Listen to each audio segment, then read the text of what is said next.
My name is Hillary Hunt, and I serve as director of the Making Sense project here in Pennsylvania. And it's my pleasure to be our host for the this afternoon's webinar. We're going to be focused on what's new in financial education today. So it should be a sort of an interesting and hopefully a lot of new content for everybody here today. Before I get started, though, let me give you a little bit of background on the Making Sense project. Um, it is a partnership between the Pennsylvania Department of Education and Penn State University, and it's my pleasure to introduce those of you who don't know Dr. Kevin Curry, who is with us from Penn State on the line today. So thank you for joining us. This is part of an overall program that's focused on financial education, improving teachers' understanding of personal finance and making sure that everybody has access to resources and information that help them do the best that they can to teach personal finance, as well as some economics in the K-12 classrooms across Pennsylvania.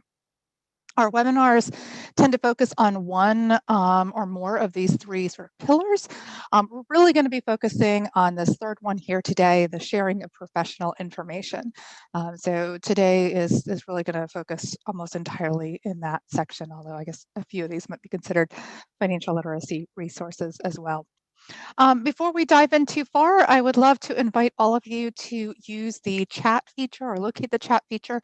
Make sure that you select panelists and attendees, that little drop down menu.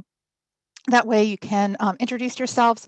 I love it if you would add, not only your name and where you're from, but what grade level maybe that you teach. It's always helpful for me to know what county you're in, because a lot of folks, I still don't have all the schools or school districts memorized, and what it is that you do in financial education. So maybe you teach a course or what have you. We're also going to be talking a little bit about graduation requirements today, and so if you want to maybe mention what courses are or are not offered or required for graduation when it comes to financial education in your school district, that could be helpful for a bit of context today as we go through the webinar. That chat area is where I would encourage you at any point in time today to ask any questions, pose any comments, share any additional resources or information that you think might be of value to myself or to the other participants here today. So it's great again to have you with us, and looking forward to a good exchange of ideas, and hopefully all of you will get something out of this. So without any further ado, and I've seen all sorts of folks from all over the place, lots of wonderful familiar faces and some new names as well. So it's great. I see a number of folks commenting about some electives and some required courses. So that's wonderful. So, all right, well, let's kick off with today's content. So today we're focused on financial education, what's new, and an update. So for those of you who don't know, every April for over 20 years now in Pennsylvania, actually I think the first time was in the early 2000s, or back in 1999, actually, is when we started really focusing on financial education here in Pennsylvania. But for a long time now, it's been called different things. April is either Financial Education Month or Financial Literacy Month or Financial Capability or Financial Wellbeing Month. It takes on lots of different names, but it's all sort of the same focus, right, on financial education. And back once upon a time, the logic was that it would align with tax season. Not quite the same this year, but anyhow. So a lot of times in April, we find new materials being released, new information coming out. It's kind of a whirlwind of activity for those of us who spend a lot of time focused on financial education. It seems like everybody likes to put things out and sort of and which is great because it helps to promote and draw attention to financial education in sort of this coordinated manner. So we're not yet to the ends of the month. We still have a little ways to go to still celebrate a little bit longer, but there's plenty of new stuff out there and some exciting things to share. So I'm following what we've done in the past sometimes, which is this sort of 6 and 60 format. So in 60 minutes, I'm hoping that I will be able to update you or provide you with information on six different topics. And so A couple of these I've used a little bit of latitude and are sort of doing a 2-for-1, but hopefully you'll forgive me. So with that said, these are the 6 topics that we're going to be, or updates that I'll be providing with you today, or providing to you today. There are a few others that I would have loved to included, but I just think it would have pushed us in terms of time. So um, if there are, again, as I said before, any questions or anything that you want to dive into, please don't hesitate to let me know. Dr. Curry, I think, is going to be pushing out a link to everybody with the handout that was also in the 1-hour reminder that you got this afternoon. So your email that should have come out through Zoom should have had a link to that as well. But it is a Google Doc, and it should allow you to access all of the different resources and the information that I'm going to be talking about today. So all in one place, as well as a link to where you can find a PDF version of today's PowerPoint slides. So hopefully that will be of use to each of you. Okay, so let's start off. This one I think is just kind of neat and fun. This just came out the other day. The New York Times and a lot of other media outlets have really been focused on financial education this month. I will give incredible credit to Tim Ranzetta and his team at NextGen Personal Finance. They've done a really good job of, I think, encouraging some fantastic PR around financial education this month. So I've seen a lot of different stories that have come out with a bunch of different angles, and it's really been neat and exciting to see. And this one is a great opportunity for you to share with your students. And so this is something that you can do tomorrow if you wanted to. So this comes from the New York Times and the Learning Network. So just out of curiosity, if you can find your little raise your hand feature, how many of you are familiar? Raise your hand if you're familiar with the New York Times and the Learning Network. So this is a resource that comes from the New York Times and has all sorts of different features for students. Sometimes there are things where they're asking for student opinions. Sometimes they've got a great feature that I love. Some of you probably know that I started my career as a math teacher, and so they have this fantastic feature called What's Going On in This Graph, and they take a graph from a story that they've done, and they help students sort of tackle what's in that and what it's showing. And they're tied to what's in the news, right? So it's always relevant, it's always topical. And what's really exciting is I just grabbed the screenshot yesterday. So we see down here at the bottom, student opinion, should all schools teach financial literacy? And so we've talked before in the past about this, about different connections that we can make between personal finance and other subject areas. I think this is a fantastic opportunity to engage students in writing persuasive arguments and or in advocacy work even, and we'll get to that a little bit more in a minute. But here it is on the site, and again, this is linked for you in the Google Doc that was shared. So should all schools teach financial literacy, and should students have to understand topics like budgets, consumer credit, student debt, saving and investing in order to graduate? So these are the questions that are posed at the beginning of this student opinion article. And then it has, it's a student-facing version. So for those of you who aren't familiar with these student opinion pieces, it's sort of a student-facing version that links to and correlates with an existing article or a recent article from the New York Times. And so in this case, that article was entitled "Pandemic Helps Stir Interest in Teaching Financial Literacy." And so in this, students read through this piece on the Learning Network, and then they are asked some sort of big picture questions, and then directed to the entire article, which they're to read and then answer some additional questions. And so it's, I think, really interesting. They pull some different pieces of this. So many financial literacy advocates consider a full semester course the gold standard for personal finance instruction. Rebecca Maxey, director of the Financial Education Initiative at the University of Chicago, said many courses focused mainly on skills like writing a check or filing taxes. While those lessons can be helpful, she said, it's important for courses to include discussions on how personal values and attitudes about money influence behavior, as well as an examination of the financial systems and potential barriers that students will encounter in the world of money. Questions like who benefits when you open a bank account can prompt meaningful discussions, she said. So this is an excerpt from that article that was mentioned. So you see over here with the line that indicates that it's an excerpt from it.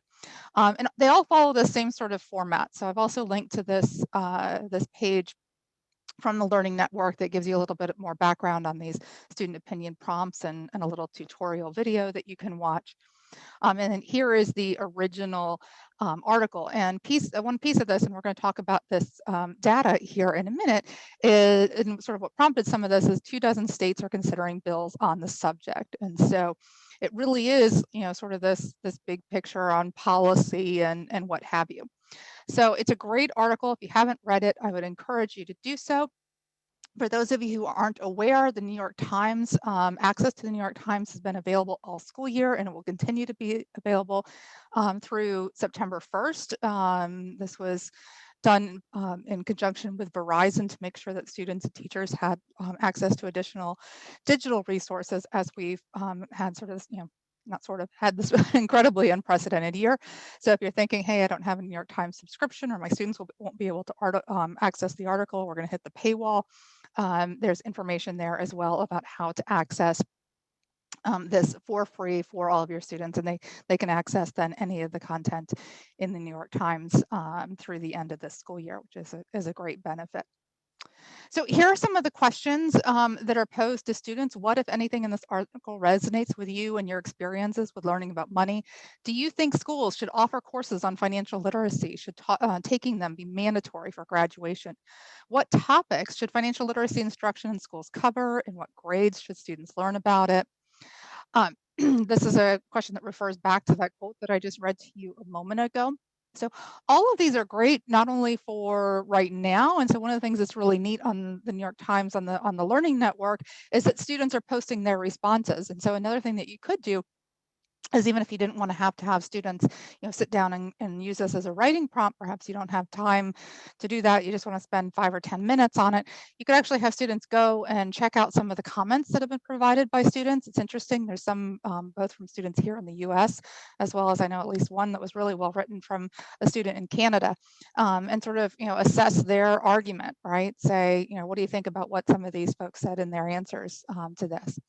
And then here's 2 additional follow-up questions. So again, all of these, it's just a very topical resource. It's great to see media being drawn to this. I know a lot of you, by virtue of the fact that you're on this webinar right now, I'm speaking to the proverbial choir, right? Probably most of you agree, or are of the opinion that personal finance should be taught in all schools and perhaps should be required of all students. I know that's where my own personal preference and beliefs lie, and all of you, can certainly come to those same kinds of conclusions, and maybe your students have some very well-informed and interesting thoughts on this topic as well. So as we are in May with Financial Education Month, I'd encourage you to think about having your students talk about this, and or some of these would also make for great discussions at the end of a school year as well.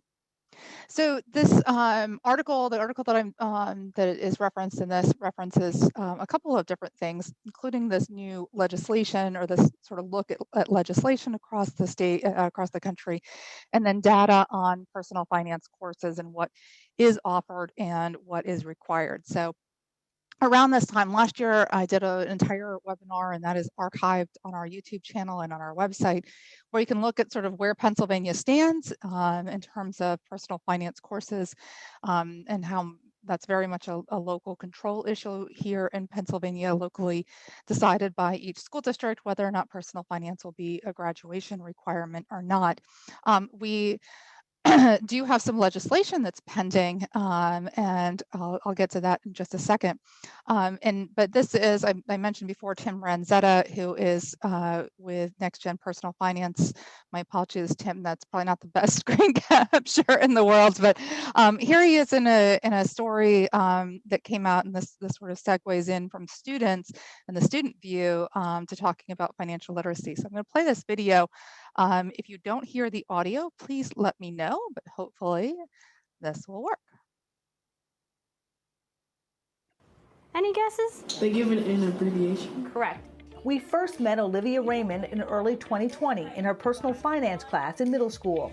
Now, a year later, 14-year-old Olivia is still using those important money lessons. Those are skills that can be applied when I go for a job or when I apply to colleges. A ninth grader attending high school remotely in New Jersey, she's looking forward to continuing to gain access to valuable financial education. New Jersey is one of 21 states requiring students to take personal finance coursework in order to graduate from high school. And those numbers are growing. So far this year, 25 state legislatures and D.C. have introduced financial education bills. This is the opportunity for folks to reach out to their state legislators to say, this is important. The economy has been fluctuating up and down. We need to know these things. Zoe McCall testified in front of her local school board in Maryland last year, advocating for requiring a personal finance class in the district's high schools. I can make a difference with the proper knowledge to make good financial decisions. The board passed a resolution adding financial literacy as a graduation requirement. It will be implemented for my class. It's just very, very exciting. The oldest sibling in her family, Zoe, now 15, says it's an important victory for future generations too. No matter what age you are, it's good to have those conversations. What do we know about economy? Even as young as 8 and 9 years old. The rest is in the bank. This Ohio elementary school is using music videos and online tools like SmartPath to make money lessons fun for these third graders. No matter how you pay, it's still money you're spending. You have to pay back if it's on a credit card. Financial literacy for students of all ages has become a national movement. It's for us. This is what we want. This is going to impact us directly. That Zoe and others hope will continue to grow. Zoe and the students we met for this story are truly inspirational. Research shows that studying personal finance will help kids make sound financial decisions as adults. And students who are required to take a personal finance class in high school typically have lower credit card balances, higher credit scores, and they take out smaller private loans to pay for college. They're also more likely to save, budget, and invest. I sure wish I learned more about this in high school. It definitely beats dissecting a frog in class, Shep. I hear you, Sharon. Thanks. Shepard Smith here. Thanks for watching CNBC on YouTube. So I don't know about you. I've seen often that Any guesses? that little meme that usually goes around tax time that talks about how studying parallelograms sure comes in handy every parallelogram season, and this reference to that we should be teaching personal finances and tax season and what have you. That was my first time that I've ever heard how much more useful this is than dissecting a frog. So anyhow, I thought that was kind of neat. But I loved that the story featured Zoe and the student who went in front of the school board and provided feedback from a student's perspective on how valuable this course is. And so there's a lot of emphasis, again, in April is Financial Education Month, about who has access to personal finance, which states and or districts require a course and or offer a course. And so that's what I wanted to give you just a little bit of an update here in this section on sort of in terms of both where we are in Pennsylvania and the national landscape. And so for many years, we've had legislation introduced in the Pennsylvania General Assembly, both in the House and in the Senate, that calls for a course in personal finance to be required for graduation. And so it's interesting because actually, if you go to the Next Gen Personal Finance website that is referenced in these articles and in that story, the link is to a page, a blog post that Tim Ranzetta wrote. And the title of it is something like a harbinger of things to come, or is this just like an annual ritual? So in Pennsylvania, I've lost track now how many legislative sessions that we've had since the bill that looks just like this has been introduced. But in Pennsylvania, and I talked to Tim about what's sort of going on here in Pennsylvania, it is very much the case that this is a reintroduction in the new section of legislation that has been posed in the past. So this isn't new legislation necessarily. It's just got a new number and some new co-signers and some folks that are no longer in the General Assembly that are no longer signed on. But you can find these bills. So the current versions of the two bills in Pennsylvania, the one is House Bill 242, and again, you'll find that in your handout, and then Senate Bill 34. And so both of these are pretty much line for line, as far as I can tell, from what has been proposed in previous legislative sessions. And I don't have a crystal ball that's any better than anybody else's to know whether or not these will get much traction, but certainly the voices of students and educators such as yourselves, I think, are vital in these conversations. And so if you have an interest in either yourself getting in touch with legislators and sharing with them your experiences as a classroom teacher, and or having your students do so, just might be something that you want to consider. And certainly the New York Times piece that we talked about beforehand, or even sharing the news story with Zoe going in front of her school board, maybe something that would spark some interest with your students. There's a lot of other advocacy resources out there that can help educators that want to advocate. Next Gen Personal Finance has some, so does GFLEC, the Global Financial Literacy Excellence Center out of George Washington University, and their program called FastLane has a lot of great resources for advocacy. But that's just something that you might want to think about. Drilling down to the state level and then to the district level is something that I've been really pleased to see for a couple of years. NGPF has done a great job. They partner with Dr. Carly Urban to collect data and look at where things are across the country, knowing that in some districts or in some states, this is a statewide requirement, right? And one of the things that I really love about this is that it really compares sort of apples and oranges, right? So you've got those states where everybody's required to do it, and then you have other states where it's completely optional, it's completely left to the local districts, and we here in Pennsylvania are certainly one of those. And so this is an update for this year based on new data that just was released this Monday, I think it was, that Dr. Urban released her most recent set of data. And so we are actually just now, we've downloaded that ourselves here with the Making Sense project, and we're starting to comb through that data to see where we might be able to support and provide some additional insight and research here on the Pennsylvania side of these things. This is very labor intensive, trying to find and collect all of this information, and so it's an incredible piece of work that they have done. So I just wanted to share with you some of the pieces that came out of this, and again, this just came out this week from NGPF based on that new data set from Dr. Urban. So here we see, and those of you who maybe have seen some of this before know that NextGen sort of has these different categories, right? So the gold standard, and what was referenced even as the gold standard in that story a minute ago, is that 1 semester or greater required course, okay? So when they look at public high schools, in public US high schools, 1 in 5 students were guaranteed to take a standalone personal finance course prior to graduation. So that is where we stand right now. Up here right at the top, the headline before that, nearly 7 out of 10 students across the US had access to a standalone personal finance course. So that is a course that is offered as an elective. And this has been a little bit of a shift, I think, for NGPF, which I'm really excited to see, and we're going to talk about a little bit more, but some of that access piece and as a stepping stone towards what they've called Mission 3030 for a while, which is this idea of having all students in the country being required to take a course in personal finance by the year 2030.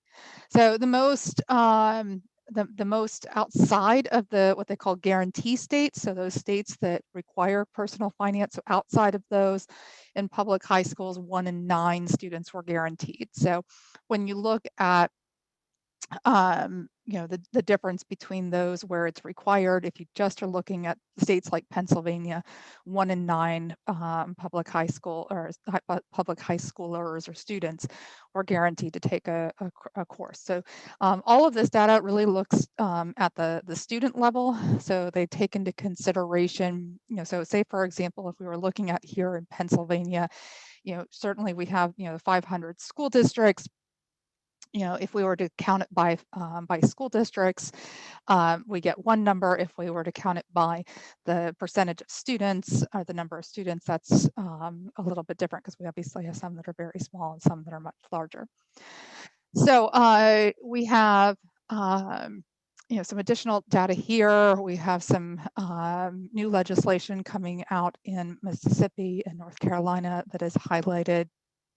I think it's really fascinating what they've done to look at some of the racial and socioeconomic inequalities. So when we look at, it says, well, 1 in 9 students outside guarantee states take a standalone personal finance course prior to graduation. This number dips significantly among students in schools with 75% or more Black and Brown students, or 75% or more free and reduced lunch eligibility. So we were looking at 1 in 9, but here when we look at racial equity, we're looking at 1 in 14, and socioeconomic equity of 1 in 13. And then we look at equity by community setting, which I think is really fascinating. And we see some of this very much playing out in Pennsylvania, with a higher percentage of students having access in rural areas, a little bit lower in suburban and town locales. And all of this is based on the classification that comes from the National Center for Education Statistics, and then only 8.6% when we're looking at city locales. So there's a big difference and a big impact of large districts. And so NextGen has made some new grants available to large school districts. And I'm going to talk a little bit about that gold standard challenge, but large districts can make a sort of outsized impact on some of this. And so this one talks about a comparison with Prince George's County in Maryland.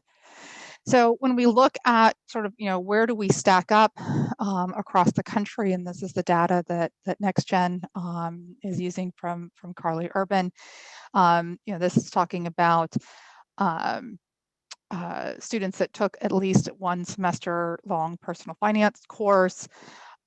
So here we have Pennsylvania at 14.9. So this is not the greatest, of 14.9% as a comparison compared to these guarantee states. Obviously, there are some states that are really outshining us: Nebraska, South Dakota, Kansas, Oklahoma, Arkansas, for example, but we're doing a whole heck of a lot better than Florida or Texas or Louisiana or Georgia or New York. So, we're sort of, not the worst, not the best. This is for percentage of students who had access. So this is that silver level or silver standard that they talk about. So these are students that had access to at least an elective, right? So the first one was the folks that took it because they were required to. This one is an access to an elective. And here we're doing quite well by comparison. And I attribute that to a lot of the work that all of you are doing and have been doing here in Pennsylvania really for years. So when we see sort of where we stack up, here's all of the different states by gold. Again, gold standard for NGPF is a 1 semester standalone required personal finance course. The silver standard is access to at least 1 semester of personal finance as an elective. and then bronze, those who have access to an embedded course, and then the N, or the dark blue, is no offering at all. So when we look at that, that's not too bad. It's definitely, I think, a lot of us would like to see more up here, but this is still a pretty low percentage, but probably still higher than what some of us would like to see as well. And so again, there's some different rankings, and Pennsylvania is, again, not the best and not the worst. So we're right here at 14.9% on that. This is, again, is that gold standard. And so they looked at progress since the last time, and unfortunately we didn't make it to either of those. But again, I mentioned earlier that NGPF has had sort of this refocusing. And so this is talking about their new Mission 2025, which is saying that all students will have access to at least that one semester course by 2025. And they're, as NGPF often or always does, is they put their money where their mouth is.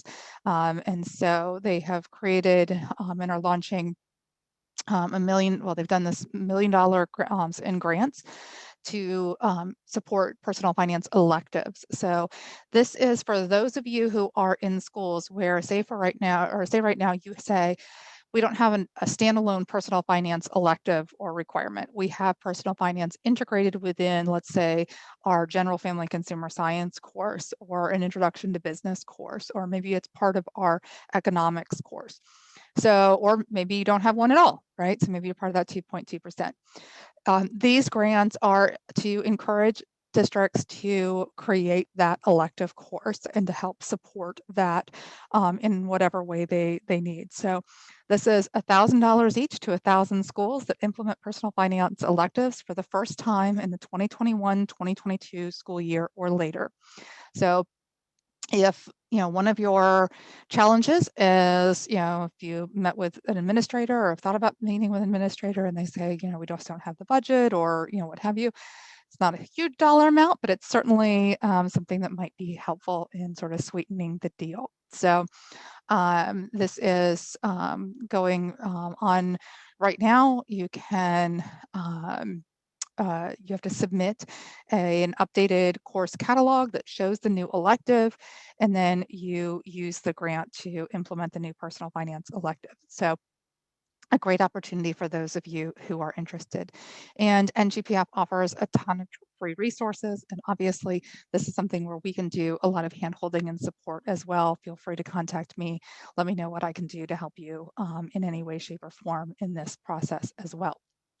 As far as the Gold Standard Challenge, so this is a grant program that's been in place for a while, and this is a great opportunity to look at receiving a grant to support or for those districts who have made personal finance a graduation requirement. And so at the time, or the way that this is done is you have to submit the minutes from a school board meeting in which this was adopted.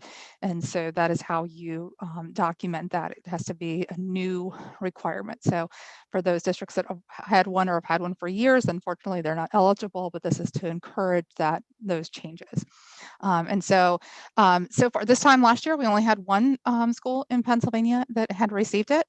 So we're now up to 5, which is fantastic. I'd love to see more names and more schools on this list the next time I talk about these. So would encourage all of you. And again, if there's anything that I can do to support you in this, please don't hesitate to reach out and let me know. Okay, so moving on from the pieces that have to do with graduation requirements, this is very different. This is a new video series featuring folks like yourselves. So these are 3 financial educators that are sort of sharing some of their thoughts on teaching personal finance and sort of 3 specific topics, really. So I'm going to just share with you a couple minutes of the intros to each of these and encourage you to go and watch each one of them on your own. They're each about 5.5 minutes a piece.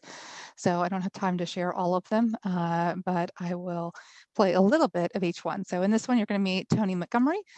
Tony is a business ed teacher from City School High School in New York. So let me hit play.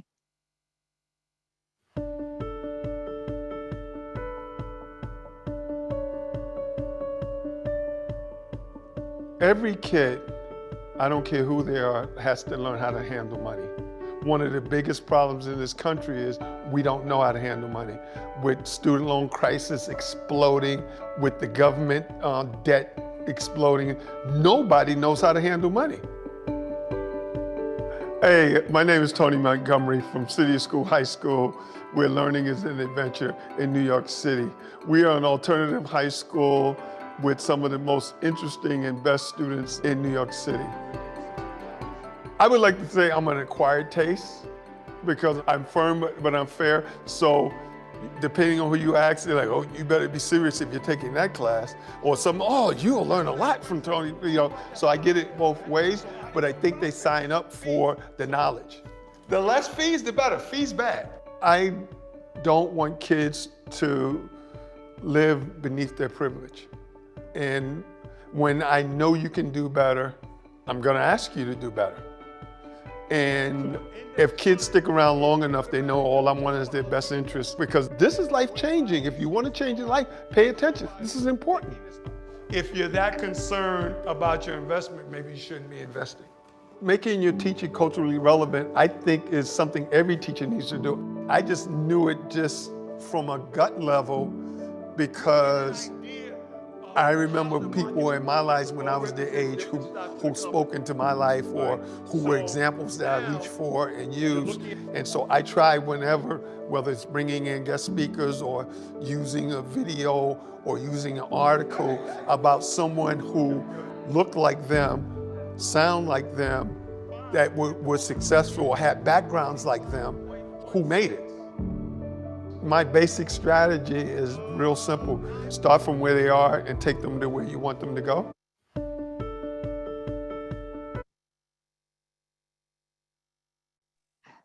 This next one is Amanda Lucero from Texas, and she is a family consumer science teacher. So again, I'll just play a little bit of this one to pique your interest.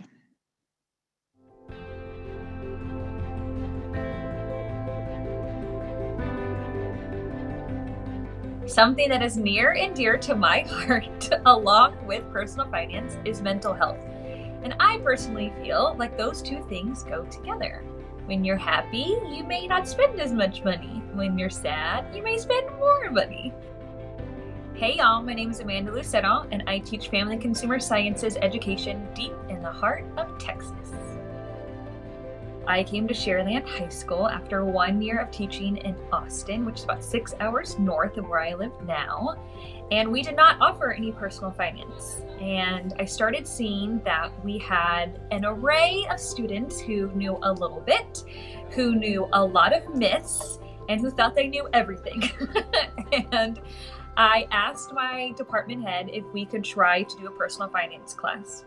And they said, okay, we'll give you one class. That one class has now grown to us getting another teacher, which we're super excited about. And that's all I teach now.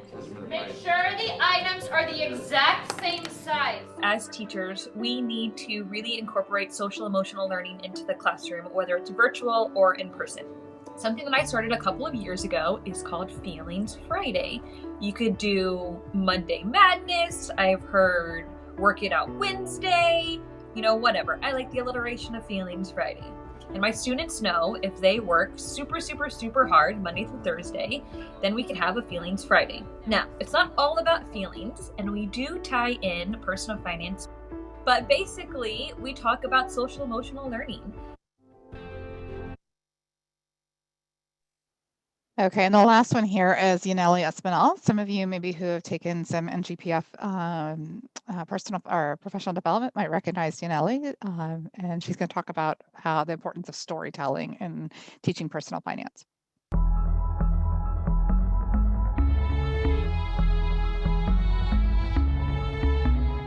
Mistakes that you've made with your own personal finances are great stories for your students. they're learning opportunities, you know, for you to say, this was something that I totally messed up on, and here's what I learned from it. Hi, I'm Yaneli Espinal, and I'm a former classroom educator turned financial educator. I've been teaching people about personal finance primarily online since about 2015. Growing up, I was in a low-income family, and my parents didn't know much about, you know, the way of life in America. They immigrated from Dominican Republic. But I was very fortunate, and I was able to get a scholarship to college. So once I got there, I was tempted to, you know, keep up with all my friends and peers. So I was using credit cards to buy books and computer things that I needed for school, but also to pay for clothes and shoes and Starbucks and Ben & Jerry's and go bowling. So when you give me access to $1,000 from one day to the next, what do you guys think I did? Spent it. How much of it did I spend? All of it! And it just got out of control. By the time I graduated college, I had 4 different credit cards. They were almost all maxed out, and I had a total of $20,000 of credit card debt. They're keeping me trapped in debt.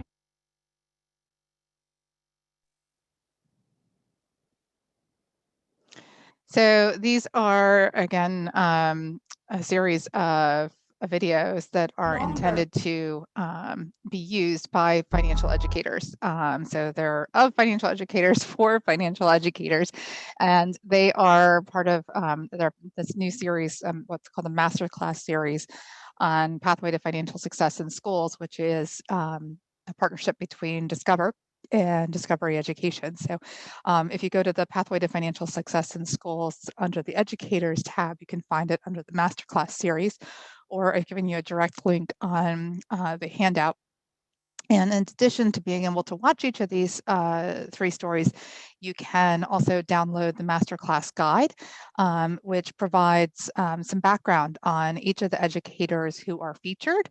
And one of the things I really like is that it then offers some ideas, sort of to some questions for your own reflection, and or some additional resources that you might want to pursue. So for example, we heard Amanda Lazaro talk about social emotional learning, and so and some of the connections and a couple of things that she referenced there, and some further pieces are here in the related resources. So I'd encourage you to, if you have a few minutes, to take some time, if you're part of a professional learning community, or maybe if you are responsible for planning some type of professional development, maybe at the county level or at the intermediate unit level.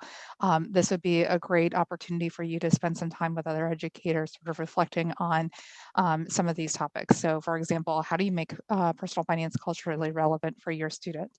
And that's going to vary depending on, you know, where you are and the students that you have, right? I remember talking to a teacher once upon a time. I should probably see if she's on here, because I can maybe call her out. I don't see her on this one. I think she's signed up for the evening, but it was about how there was different lessons for prom, and about buying and spending on things like prom dresses and all those kinds of things. And she was talking about how that's not really relevant to her students, because a lot of them use, like, there's a program for sort of recycling prom dresses, and like a prom closet where students can go and get a dress and use that and what have you. And so, you know, just different things that are really important to understand, you know, where your students are coming from, and what is relevant to them, and how important that is in all of education, but, you know, certainly in financial education as well. So this is an interesting new resource, just launched a week or so ago. So I'd encourage you to go and check it out. And these are again, the 3 educators that are featured throughout or in the series with the 3 videos. So something to think about and check out. Another thing that I would encourage you to think about doing is this Saturday, actually, Next Gen Personal Finance is hosting a day-long financial literacy conference. So you have to sign up for each of the different sessions, and there's lots of different sessions to pick from at different times of the day. It's all virtual, and including one sort of a keynote session on the state of financial education in the US. So you can tune into that and you'll get a much more in-depth version of what I talked about a little bit before with the release of the new data and information that NextGen is sharing. In addition, I know a lot of you probably are have participated in different ways with NGPF's Academy. So they have virtual PD certification courses, which I think they just finished wrapping up registration for the last one of those for the school year. And then they've have some really neat new on-demand classes that I think some of those topics are really interesting. I saw they are doing one now on kitty IRAs, for example. So lots of good stuff there as well.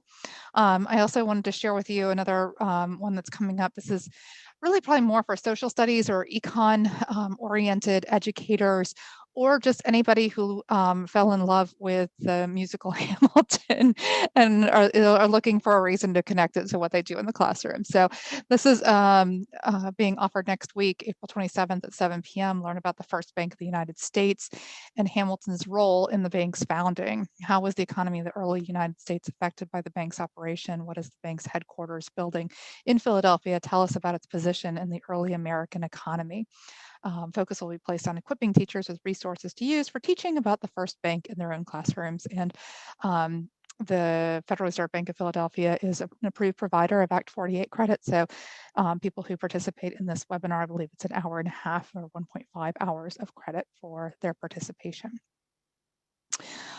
Sadly, so most of everything we've talked about has been about new things, but sadly, we're saying goodbye to a longstanding program in financial education in the U.S., not just here in Pennsylvania. But the high school financial planning program was put out years ago and has seen multiple iterations. I think I have an archive of, I think, almost all of them somewhere back in the shelves behind me or in my closet. So the National Endowment for Financial Education has done a great job with the high school financial planning program. Many teachers I know really have loved it because they've always they've done booklets that have changed in size over the years, but they'll send them to you for free every year, every semester for all the students that you have. They are phasing that out. They announced that prior to the beginning of this school year, but this is the last school year that that program is going to be active, and the entire website is going to be taken down come the end of July. So if you are looking for additional resources or you've used this in the past, I just want to make sure that you know that this is the time to grab it before it's gone.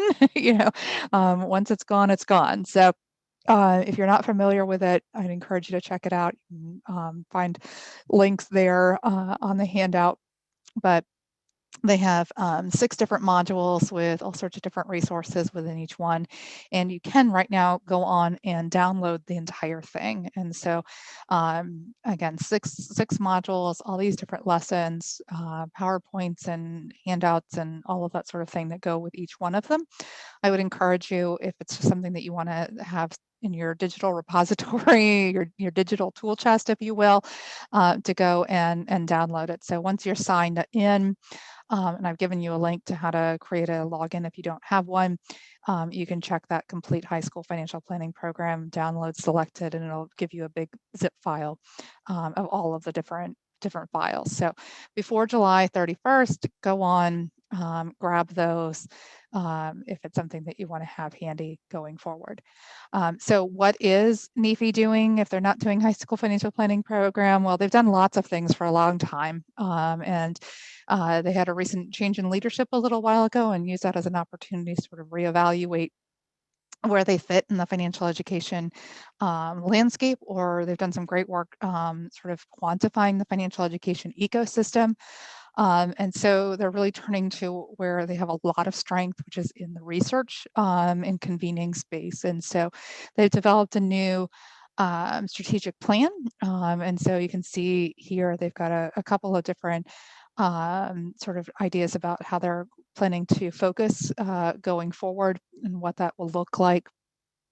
I think this area of research has been something that has been kind of a noticeable piece of all of this for a long time, and that, we've looked for a long time about, what is the benefit of financial education, what works in financial education, what doesn't work in financial education. So, for example, it's research that was funded and done by NEFI that really helps us support this idea that financial education makes a difference for students when they get to college. NEFI has looked at, that tipping point, which is really that notion that, if you just did a unit on financial education, it doesn't have as much of an impact as doing a full semester course. So when we use that as the gold standard, that's a research-based gold standard, and that research came and was funded out of NEFI. So they're going to really focus a lot on that area in particular going forward.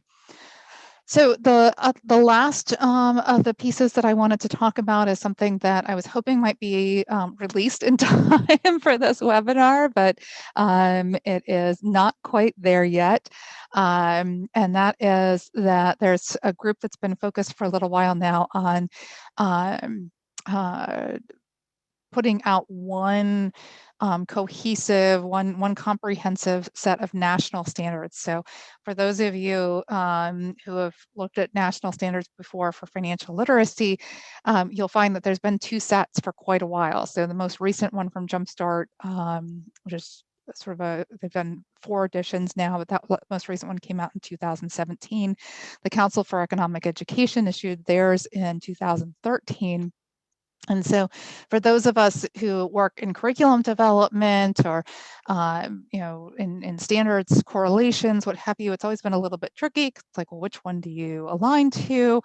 And so there is a group that has been working to sort of merge these 2 sets of standards with representatives from both groups coming to the table. I've had a chance to preview these and provide feedback and comment on them. I'm excited to see the new set come out, and I'm excited that there's just going to be one, because this has always been sort of a challenge in financial literacy land, is sort of, well, which one is the set, right? So look forward to these coming out. When they do come out, I will be sharing information about that as well. And it'll be something I think that'll be helpful and beneficial. And we're looking forward to, when they do come out, benchmarking those or doing a cross-referencing or crosswalk, if you will, to what's in the Pennsylvania standards. Obviously in Pennsylvania, we don't have standalone standards in personal finance. We find personal finance content in the Family and Consumer Science, Career Education and Work, Business Computer Information Technology, and Economic standards. So we'll do a crosswalk to see what personal finance concepts are in the new consolidated version from the national level, and where we think that there might be some gaps here in Pennsylvania. So that is something that we're looking forward to doing here at the Making Sense Project once that document is finalized and publicly available. So look forward to that coming out, and hopefully that'll be something that can be used by you as you evaluate your own financial education courses and say, are you covering everything that could or should be covered in a course in personal finance? So with that, just to recap, I'd be happy to entertain any questions that you might have on any of these topics. So we talked about students, the student opinion piece from the New York Times and the article there. I shared with you that CNBC a piece that talked about the importance of financial education and a student who'd advocated it for it. We talked about what's being done here in Pennsylvania as far as legislation and how that fits into the national landscape. Hopefully you've marked down to possibly sign up for some of those additional professional development opportunities. Would love it if you followed up and watched some of those videos with those educators, download those the curriculum from Next Gen Personal Finance, or from NEFI, from the High School Financial Planning Program, and we'll be on the lookout for those merged national standards. So it's a lot. You might have to pick and choose which one of those is going to be top of mind going forward. And again, I could have updated you on probably 10 or 15 or 20 more other things, but I wanted to pick the things that I thought might be most interesting and relevant to each of you as classroom teachers right now. So With that, we have one more webinar coming up in our series. May 6th, we'll be sharing a newer resource called Million Stories. And that is a great resource as well, very video focused, has a lot of opportunity to think to be sort of engage and have interest with students. And last but not least, just thank you for being here. We appreciate the time that you choose to spend with us. We know you have a lot of opportunities and other things that you could be doing with your time, and certainly this year of all years. We appreciate you taking time out of your busy schedule to focus on financial education, and certainly for all that you do in your classroom with your students day in and day out.